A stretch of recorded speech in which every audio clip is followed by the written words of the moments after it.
राजस्थान का गौरव जयपुर। राजस्थान की आन बान और शान है जयपुर। राजस्थानियों की पहचान है जयपुर, जिसमें वास्तुकला और शिल्प कला के सामंजस्य का लेखा जोखा देखने को मिलता है। इसके साथ ही प्रसिद्ध है यहाँ के प्राचीन किले, जो अपने आप में एक जीती जागती कहानी को दर्शाता है।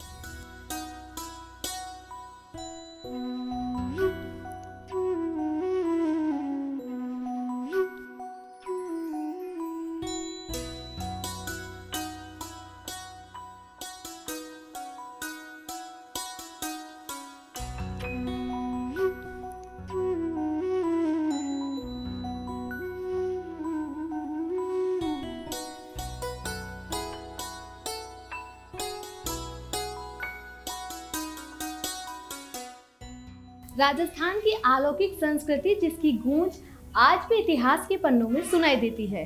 इसके साथ ही गुलाबी नगर के भूगर्भ में समाहित है यहाँ के श्याम रंग राजा यानी कि राधा गोविंद, जिनकी जुगल जोड़ी ने मानवता को प्रेम, त्याग और बलिदान के अनूठे मायने समझाए हैं, जिनके नयन मानो ऐसे कि कोई देख ले तो सुध बुध खो बैठे। तो आइए लिए चलते हैं आपको नटखट गोपाल की उस पावन भूमि पर, जहां राजाधिराज के दर्शन करने के लिए भक्तों की आंखें तो आंखें भक्ति बल्कि मन भी बेचैन हो उठता है।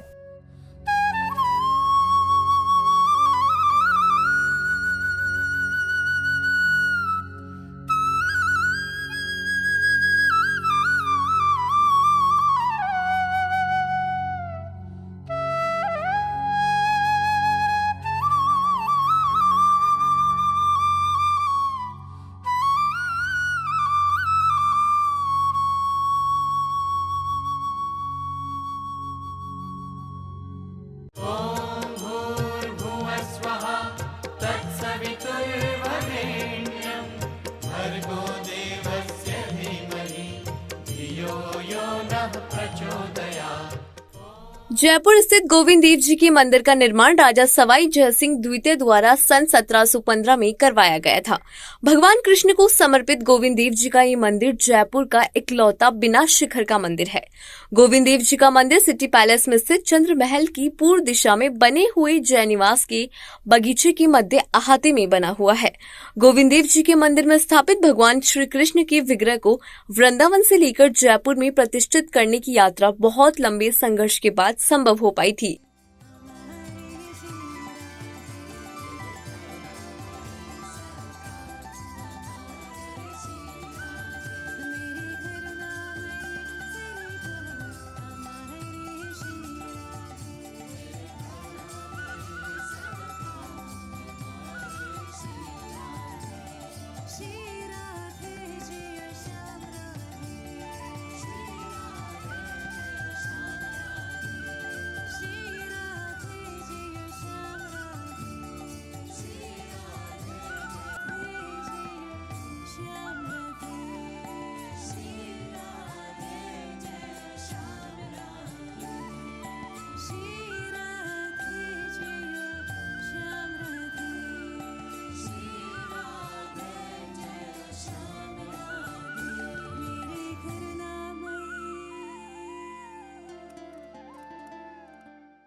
तो देखा आपने कैसे है हमारे और आपके दिलों पर राज करने वाले नटखट गोपाल।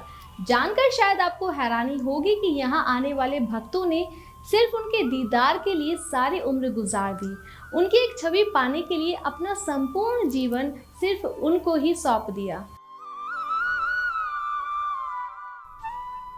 गोविंद देव जी जयपुर राज परिवार के आराध्य भगवान हैं। मंदिर में स्थापित विग्रह को भगवान श्री कृष्ण का मूर्त रूप माना जाता है। पौराणिक कथाओं और इतिहास के अनुसार मंदिर में स्थापित गोविंद देव जी के विग्रह से भगवान श्री कृष्ण का सुंदर श्याम रंग चेहरा और आंखें हूबहू मिलती है। इतिहासकारों के अनुसार गोविंद देव जी के विग्रह का निर्माण भगवान कृष्ण की प्रपुत्र ब्रजनाभ ने करवाया था। गोविंद देव जी के विग्रह से पहले ब्रजनाभ ने भगवान कृष्ण के 2 और विग्रह बनवाए, जिनमें एक का नाम मदन मोहन रखा और दूसरे विग्रह का नाम गोपीनाथ रखा। इस प्रकार ब्रजनाभ ने भगवान श्री कृष्ण के कुल 3 विग्रह बनवाए। वर्तमान में भगवान कृष्ण के तीनों विग्रह राजस्थान में ही स्थापित हैं। गोविंद देव जी और गोपीनाथ जी के विग्रह जयपुर में स्थापित है और मदन मोहन जी का विग्रह जयपुर से कुछ दूरी दूरी पर स्थित करौली में स्थापित है। भगवान कृष्ण के तीनों विग्रह समान रूप से पूजनीय और तीनों विग्रहों को भगवान कृष्ण का साक्षात रूप माना जाता है। पौराणिक कथाओं और कुछ इतिहासकारों के अनुसार महाभारत के युद्ध के कुछ समय उपरांत अभिमन्यु के पुत्र महाराजा परीक्षित ने भगवान कृष्ण के प्रपुत्र ब्रजनाभ को मथुरा का राजा घोषित किया था। मथुरा का राजा बनने के उपरांत ब्रजनाभ ने भगवान श्री कृष्ण से जुड़े हुए सभी धार्मिक स्थलों का जीर्णोद्धार करवाना शुरू किया था।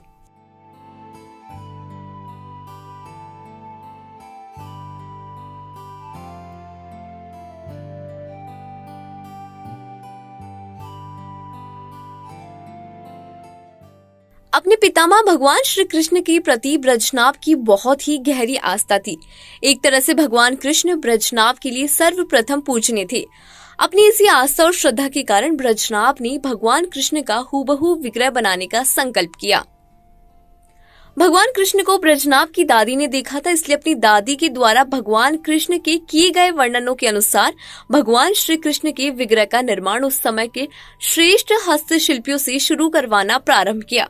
विग्रह पूरी तरह से बन जाने के बाद ब्रजनाभ ने विग्रह को दादी को दिखाया, जिसे देखकर ब्रजनाभ की दादी ने कहा कि विग्रह के पांव तो कृष्ण से मेल खाते हैं, लेकिन बाकी के शरीर का शिल्प भगवान कृष्ण से मेल नहीं खाता। इसके बाद ब्रजनाभ ने भगवान कृष्ण की प्रथम विग्रह को मदन मोहन का नाम दिया। मदन मोहन का विग्रह वर्तमान में राजस्थान की करौली जिले में प्रतिष्ठित है। प्रथम विग्रह के तुरंत बाद ब्रजनाभ ने भगवान कृष्ण के दूसरे विग्रह का निर्माण करवाया, जिसके बारे में ब्रजनाभ की दादी ने कहा कि इस विग्रह का वक्ष स्थल और बाजू भगवान कृष्ण से मेल खाते हैं, बाकी का शरीर भगवान से मेल नहीं खाता। भगवान श्री कृष्ण के दूसरे विग्रह का नाम ब्रजनाभ ने गोपीनाथ दिया। गोपीनाथ जी के विग्रह को जयपुर की पुरानी बस्ती में एक भव्य मंदिर में प्रतिष्ठित किया गया है। दादी द्वारा किए गए भगवान कृष्ण के उल्लेख के अनुसार ब्रजनाभ ने भगवान कृष्ण के तीसरे विग्रह का निर्माण करवाया। भगवान कृष्ण के तीसरे विग्रह को देखकर ब्रजनाभ की दादी भाव विभोर हो गई। उन्होंने ब्रजनाभ को बताया कि इस विग्रह का चेहरा भगवान कृष्ण से पूरा मेल खाता है। ये सुनकर ब्रजनाभ बहुत ज्यादा खुश हुए और इस प्रकार भगवान श्री कृष्ण का तीसरा और अंतिम विग्रह को गोविंद देव जी के नाम से बुलाया जाने लगा। उसके बाद ब्रजनाभ ने भगवान श्री कृष्ण के तीनों विग्रह को एक साथ एक विशाल और भव्य मंदिर में पूरे विधि विधान के साथ प्रतिष्ठित करवाया।